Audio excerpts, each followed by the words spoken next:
Hi, hello everyone, and welcome to my presentation. This is Krishna Gayatri, third year student, Department of Data Science. I'm going to walk you through an experiment where I interfaced a button, that is, a digital output and LED, a digital output with STM32 ARM microcontroller.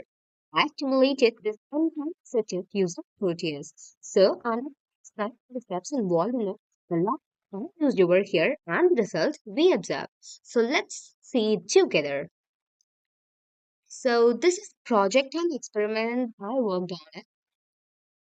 So yeah, the simulation of the push button and the LED interface with the microcontroller and Proteus. So the object experiment is demonstrate how a digital input like a push button can control digital output to power LED using a STM32 microcontroller. To show how to stimulate and verify the functionality in a Proteus before working with a physical hardware. So, see the components that are required for this project. So I used STM32 Cube IDE. So this is integrated development environment used for conceiving the microcontroller and writing the program. I used the Proteus 8 simulator, a simulation tool where I designed the circuit and tested the program. STM32 microcontroller. So this microcontroller is based on ARM Cortex M4 architecture. It is known for its high performance and efficiency. Fourth one, the push button. A simple switch used as a input to control an LED. Next one, LED. So this is a digital output device that we use to visualize present state controlled by our push button. So now let us see the theory, the background theory around this. The ARM Cortex M4. So what it is actually, guys? So this processor is a part of ARM architecture and widely used in embedded systems so far. So for its speed and energy efficiency. So the STM32 microcontroller is built on this architecture and has the features of high-speed GPIOs. So okay, now let's see what is GPIO. So these input and output pins are used to connect the microcontroller to the external devices. In this experiment, GPIO pin 0 is used for the push button and GPIO pin 5 is used as the output for the LED. Walk on through the procedure. So first of all, we configure the microcontroller in S32 IDE software. So I opened the STM32 Cube IDE and I created the new project selecting STM32 for 01XB microcontroller. Then I need to initiate the GPIO pin 0 as an input pin for the push button and the GPIO pin 5 as an output pin for the LED. We need to set the resistor. So the resistor for the input pin is used to stabilize the push button signal and the push pull mode for the output pin to control the LED effectively. Next, we configure. So once the configuration was done, I saved the settings and the tool automatically generated the basic program structure. So step 2, we need to write the program. So in the main.c file, I included the GPI open library. So assigns a variable to read the buttons to. Logic is follow are as follows. So if the button is pressed, the LED need to blink. So with a delay of 2 seconds, as I mentioned earlier. So if the push button is not, the LED remains off. So after completing the code, I do the project. So the generated a hex file that used in Proteus for the simulation. Read, create a circuit in the Proteus software. The Proteus bit software and I place the STM32 self microcontroller, the button and LED components on workflows. I connect the button to GPI open 0 and the pin to GPI open 5, along with the limit that the current take place.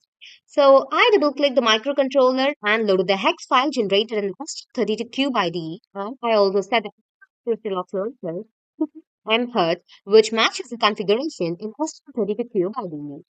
So fourth one, I need to run the simulation. So I started the simulation in the Proteus when I press the button, the LED begins to blink with a 2-second interval as per the program logic. So releasing the push button turned off when the push button is not pressed. So these are the things I mentioned in this program. So yeah, now we'll see the program explanation. So yeah, this is the program. We worked on it.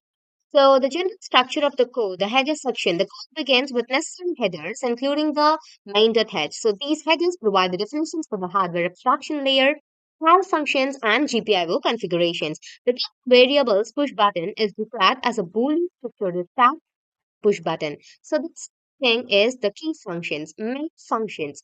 The make function is the entry point of the program. So it initializes the microcontroller networks and runs an infinite loop to continuously monitor the button and to control the LED.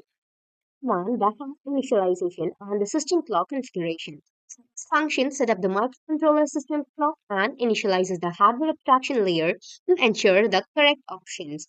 So the fourth one is the GPIO initializations, which initialize the math GPIO initial. Main logic of the program. So the while loop, the program continuously checks the button and uses the HAL functions.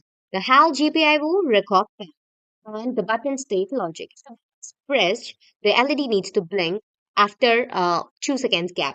So if the button is not pressed, the LED remains off. The clock and the error handling. So now let us see error handling tips. So the system clock configuration. So this function sets up the system clock using the HSI auxiliary for timing and the training operations and error handling. So the error handling function enters on infinite loop in case of the for execution. Execution flow. Initialize the hardware, read the buttons, and Unity control the Now, the demonstration thing is when the button the LED need to blink with a delay. If the button is not pressed, the LED remains off. So this is the basic concept in our project, right? So this is the output I get from the project. So this is the screenshot of the circuit diagram where I got over from there. So to conclude this, okay. Let me tell you the results and the observations. So the LED responded exactly as programmed. So it blinked when the push button was pressed and it remained off when the push button was released. So this verifies both the hardware configuration and program logic. So the conclusion to conclude this. So this experiment demonstrated me with integration of software and the hardware for the basic input and output interfacing using the STM32 microcontroller. So as soon as the setup in the Proteus, I was able to verify functionality without needing any physical hardware. So this approach is efficient and especially for prototyping and learning. So I ended this project with a result. So that's for today and thank you for watching our presentation.